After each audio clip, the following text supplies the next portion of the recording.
Hello everyone and welcome to the weekly update, where we will help you catch up with everything that has happened in the GameFi industry in just 10 minutes. I'm your host Alex from GameFi Army, and this week we will cover some notable news in the first week of September. So sit up and let's review what this week got to offer. Starting off this week, we have the latest analysis from the Radar, which indicates some interesting information and direction. New data from the Data suggests that gaming remains a vital organ to the blockchain industry. According to a report, the gaming sector accounts for approximately 51.52% of the industry usage month over month as per August numbers. While overall numbers are a good indicator for the sector, it is a decrease from the previous month. Last month, the gaming sector made up of approximately 57.3% of the industry's usage. The data from the Radar comes from the daily unique active wallets. According to the surveyor, there are around 850,000 gaming-related UAW active daily with nearly 698 million in transactions. Gaming has long been touted a gateway to the world of Web3, blockchain and crypto. Another recent survey from ChainPlay highlighted that 2,428 surveyed GameFi investors, 75% said they joined this space solely on the premise of gaming. It's not just GameFi investors that believe in the sector as a proponent to mass adoption. In a panel at Korea Blockchain Week 2022, experts said GameFi and crypto naturally go together. Moreover, there was speculation that the majority of games will have an in-game crypto economy within the next few years. Long-time legacy gaming companies in the traditional gaming sector also have their eyes on Web3. The head of Xbox even stated his optimism towards Metaverse gaming, but with some caution towards play-to-earn crypto games. According to research from the cybersecurity auditing firm Hacken, many projects in the GameFi industry don't prioritize security and are overdue for a major hack. The Ronin token breach for Axie Infinity was one of crypto's largest hack, with a 600 million loss in tokens back in March. The second news of this week is also an informative analysis which you may want to be aware of. Levan Kirkvillia, the co-founder of Jugger, a Web3 bot prevention service, analyzed over 60 games and DE apps and found that 40% of tactic users are actually automated bots or single entities controlling multiple accounts. In some cases, such as the Anarchy X game on the Polygon network, the ratio of bots to holder reaches 84%. Even though there could be a plausible explanation for distancing the project developers from the bot deployment, Kirkvillia's research shows that Analyst should not be using the number of token holders as a proxy for active users. A sign to look out is inconsistent community engagement on this project's social networks, even if the DAU metric is high.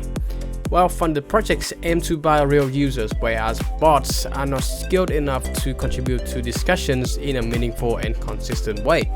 This analysis does take longer than 10 minutes because it only requires one to log in the POP official group and scroll through the last 40 or 60 messages.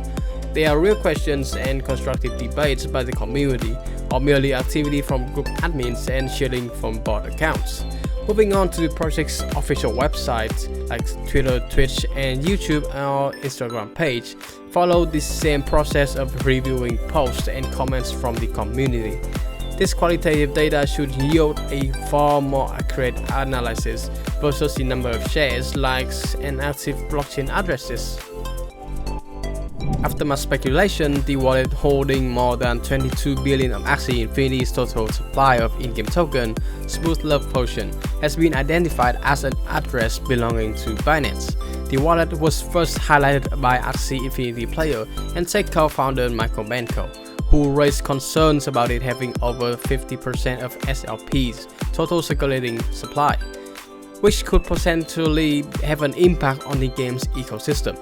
Following a Cointelegraph report on the matter, Axie Infinity co-founder Jeff Sterling confirmed on Twitter that the address is a Binance Ronin gateway contract. A previous statement to Cointelegraph from Sky Mavis co-founder and chief operating officer Alexander Larsen had only shared that the wallet did not belong to Metaverse or Axie Infinity.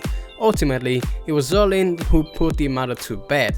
As he noted that, let's move on. Thank you guys for helping to clear up the information around this. It is indeed the Binance Rolling Gateway contract. Benko noted on a Twitter thread that he had previously reached out to Metaverse and others for an explanation without any luck, before bringing the wallet to the attention of the media. Binance has provided various bridges to the Axie Infinity ecosystem, and the exchange allows users to withdraw assets from the game to the exchange and vice versa. Phil Spencer, the head of Microsoft's gaming company Xbox, is optimistic about the Metaverse but remains cautious about P2E crypto games due to its economic and speculative aspects.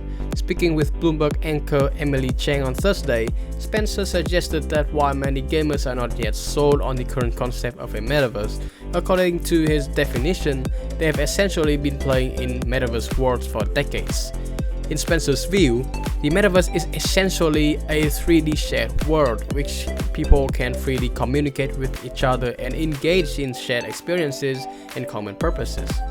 It's not all surprising to me that gamers might look at Metaverse and think, well, I don't really get it because we already have an avatar of myself and I can already go to a shared world and I can already sit there and have voice connections with people anyway. He said.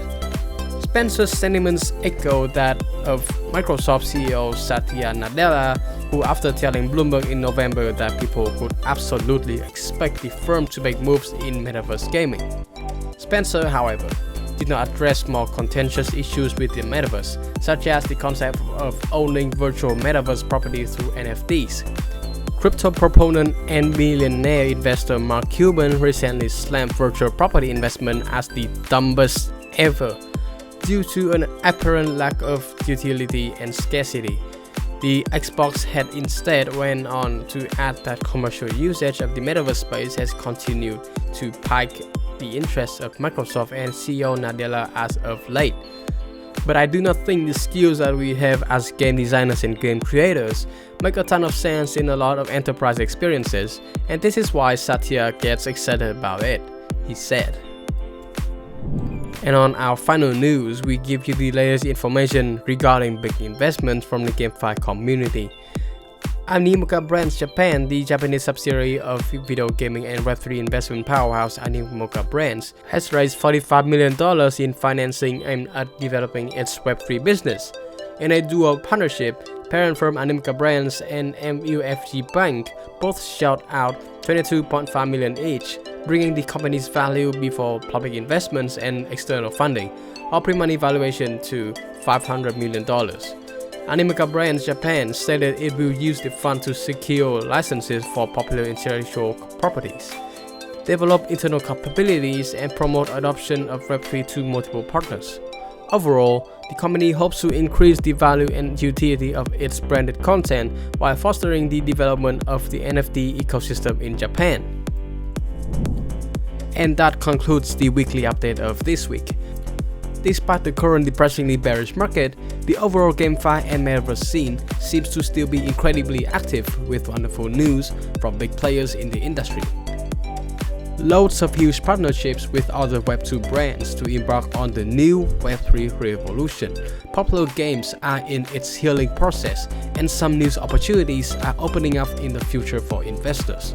So please, hold your heads up and remain hopeful, for we will get through this crypto winter together.